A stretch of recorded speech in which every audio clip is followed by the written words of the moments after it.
پاکستان نے اس کا اجرا کیا، اور اس کے اندر مختلف قسم کے سیلز ٹیکس کے ٹیکسز کے انسینٹیوز جو ہیں وہ بلٹ ان ہیں، تاکہ پاکستان میں جو بجلی سے چلنے والی گاڑیاں ہیں ان کی قیمت جو ہے وہ کم کی جا سکے،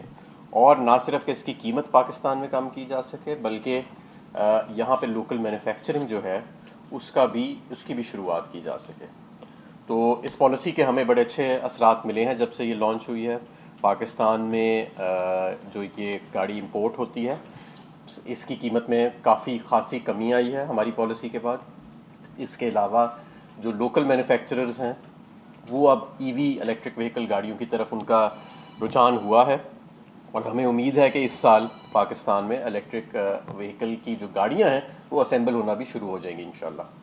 پاکستان میں آلریڈی جو موٹر بائکس ہیں اس کی اسمبلی الیکٹرک موٹر بائکس کی جو ہے وہ شروع ہو چکی ہے، اور اب اگلا جو سٹیج ہے وہ ان کے جو پروڈکٹس ہیں، ان کے کمپوننٹس ہیں، ان کی لوکلائزیشن ہے۔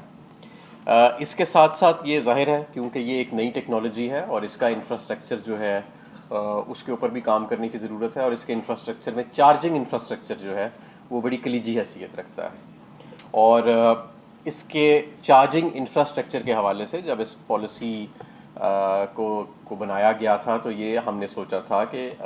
نیکا جو ہے ہماری national energy efficiency and conservation authority, وہ اس کی اسٹینڈرڈائزیشن کرے گی چارجنگ انفراسٹرکچر کی، ان کی بیٹریز کی، اور ان کی جو ریگولیشن ہے وہ کرے گی تاکہ سیفٹی کو بھی مد نظر رکھا جا سکے، ان کے ٹیرف کو بھی بہتر سے بہتر رکھا جا سکے، اور ان کو پروموٹ بھی کیا جا سکے۔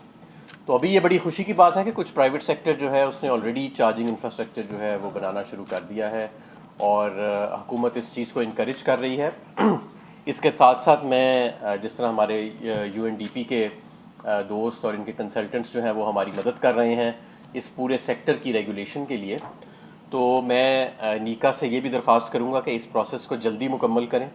اور جلدی اس کی ریگولیشن، اس کی اسٹینڈرڈائزیشن اور چارجنگ انفراسٹرکچر کے اوپر ایک اچھی پالیسی جو ہے وہ منسٹری آف انرجی کو پرپوز کر کے دیں تاکہ ہم وہ کابینہ کے سامنے لے جا سکیں۔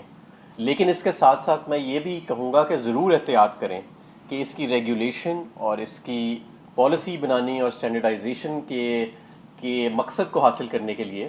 ہم چارجنگ انفراسٹرکچر کو مشکل نہ بنا دیں پاکستان میں، کہ لوگوں کو اس کو حاصل کرنے کے لیے سیکشن آفیسرز کے پیچھے بھاگنا پڑے، ان کو اس کو حاصل کرنے کے لیے ریڈ ٹیپ جو ہے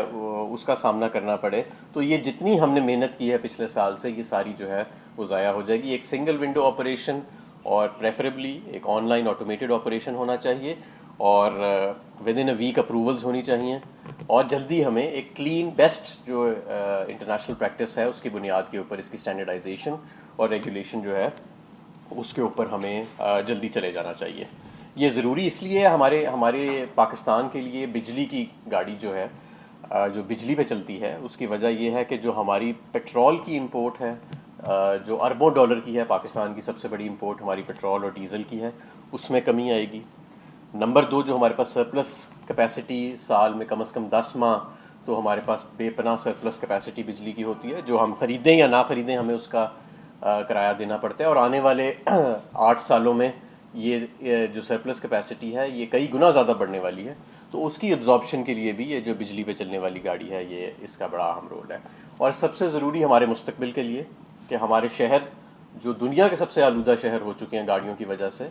اور لیک آف پلاننگ پچھلی کئی دہائیوں میں ہوئی ہے، تو وہاں پہ یہ جب ایک گاڑی چلے گی جس کا ایک صاف ستھرا فیول ہے، کوئی ایمیشنز نہیں ہیں، تو یہ ہمارے مستقبل کے لیے اور ہمارے شہروں کو دوبارہ ان کا جو انوائرمنٹ ہے وہ سرسبز اور بہتر کریں گے۔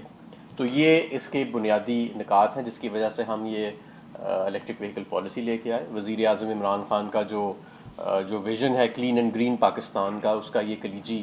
حصہ ہے، اور میں سمجھتا ہوں کہ اب یہ ٹیک آف کر رہی ہے پالیسی، تو اس کے اندر اب مزید معاونت ہمارے جو یو این ڈی پی کے اور جو دوسرے نیکا کے پارٹنرز ہیں کنسلٹنسی کے لیے وہ